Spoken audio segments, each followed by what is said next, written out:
Selamat malam, Shalom, salam Indonesia Raya, NKRI harga mati. Saya akan mengajak teman-teman untuk kembali mengingat satu tragedi besar dan mengerikan di abad 21 ini, tanggal 11 September 2001. Penyerangan atas World Trade Center di New York, ya. Bagi saya ini adalah benturan paling hebat, paling dahsyat antara sekularisme dan radikalisme agama. Ya, fanatisme dan radikalisme agama itu secara brutal telah menyerang WTC yang saya sebut sebagai menara sekularisme yang dibangun manusia di sebuah negara adidaya yang peradabannya begitu hebat, yang kita kenal sebagai Amerika Serikat. Ya, menara sekularisme itu kemudian roboh. Api perang atas nama agama kembali dikumandangkan. Kita menamai kaum teror ini sebagai terorisme, sebuah gerakan teror yang berjubahkan agama dan memiliki landasan teologis dari akar agama yang mereka klaim sebagai Islam. Terorisme muncul sebagai perjuangan jihad dengan satu keyakinan bahwa dunia harus diatur oleh hukum tertinggi menurut klaim mereka, yaitu hukum dari Allah, ya. Secara sederhana demikian, ya. Revolusi yang coba dicetuskan dari pihak radikalisme Islam itu menggema. Indonesia merasakan terornya. Bali kemudian menjadi korban. Mereka ganas dan mematikan. Kemudian yang muncul adalah hembusan khilafah, mulai berhembus di negara kesatuan Republik Indonesia yang kita cintai. Dan kita semua mengetahui sepak terjangnya, ya, yang begitu agresif dan masif di tengah-tengah kita. Bersyukur masih ada Islam nasionalis, ada orang-orang yang masih berkomitmen dengan NKRI, orang-orang yang masih percaya dengan Pancasila dan konstitusi. Ya, masih banyak orang dan kelompok-kelompok di negara yang kita cintai itu yang masih waras melihat geliat jahat yang mengancam NKRI. Kemudian saya melihat pertarungan politik tahun 2024. Itu bukan lagi sebuah pertarungan pemilihan presiden atau pengalihan kekuasaan negara. Tetapi pertarungan politik tahun 2024 itu akan melibatkan pertarungan ideologi Pancasila dan ideologi agama. Ya, politik identitas agama menjadi keniscayaan. Akan ada pihak yang memakai isu-isu ini.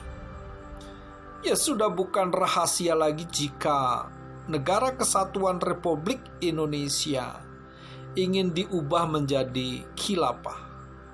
Sementara kita lihat pemerintah terus berupaya menangkal gerakan ini. Orang-orang kemudian yang mencoba petualangannya di panggung politik untuk mencapai kekuasaan dengan memakai isu-isu agama itu tampil sebagai pembela umat, ya, yang memakai jubah agama untuk menyerang pemerintah sah Indonesia. Itu sebut saja Gatot, Anies, dan seterusnya. Belum lagi mereka didukung oleh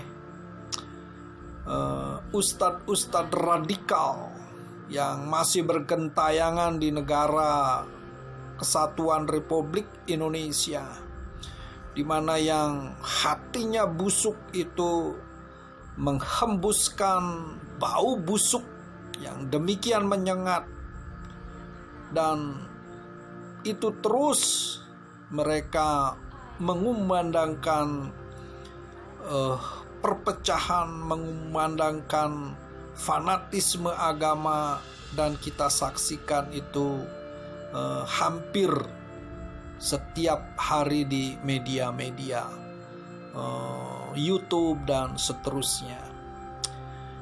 Ya, kita berhadapan dengan para pemuka agama yang seperti ini, yang berhati busuk, dan kemudian hatinya yang busuk itu dibuktikan dengan omongan-omongannya yang berbau busuk, memuakkan, dan itu membuat kegaduhan di negara Indonesia ini. Ya, kaum minoritas tentu tidak punya harga tawar yang berarti dalam kalkulasi politik, ya. Suara kita minoritas, kita hanya memberi suara kepada yang setia, tentunya kepada NKRI, dan yang masih setia kepada Pancasila dan konstitusi. Ini adalah partisipasi politik kita kepada negara. Kita umat Tuhan tidak tahu apa yang terjadi di tahun 2024, tetapi kita harus siap sedia menyongsong musim yang barangkali berbeda dan ekstrim, ya. Ya, pengalaman sejarah perjalanan umat Tuhan itu memang seringkali menjadi korban pertarungan politik. Tapi kita harus mengingat bahwa perlindungan kita di bumi Indonesia bukan hanya konstitusi. Kita tidak berlindung hanya di balik demokrasi, tetapi jauh daripada itu, Tuhanlah perisai dan gunung batu kita, di mana kita berlindung. Yang pasti, gereja tetap menjadi garam dan terang. Entah baik dan entah buruk situasinya, Injil Kerajaan Allah tetap harus dikumandangkan, dan nama Tuhan kita Yesus Kristus dimuliakan. Ya, kita harus lebih peka, ya, menghadapi tanda-tanda, gejala-gejala yang tengah terjadi di tengah-tengah konteks kehidupan kita berbangsa dan bernegara, ya.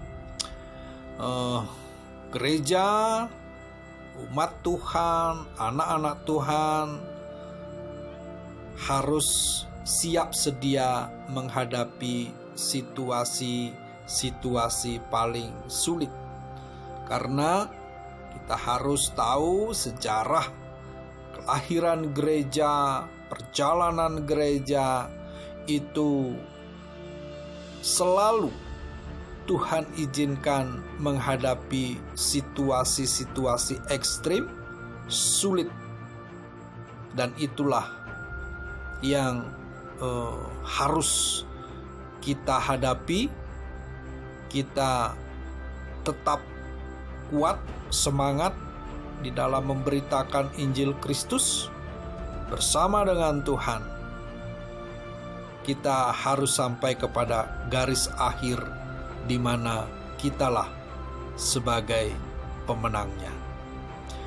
Demikian teman-teman, selamat malam, shalom. Salam Indonesia Raya, NKRI harga mati. Tuhan Yesus memberkati.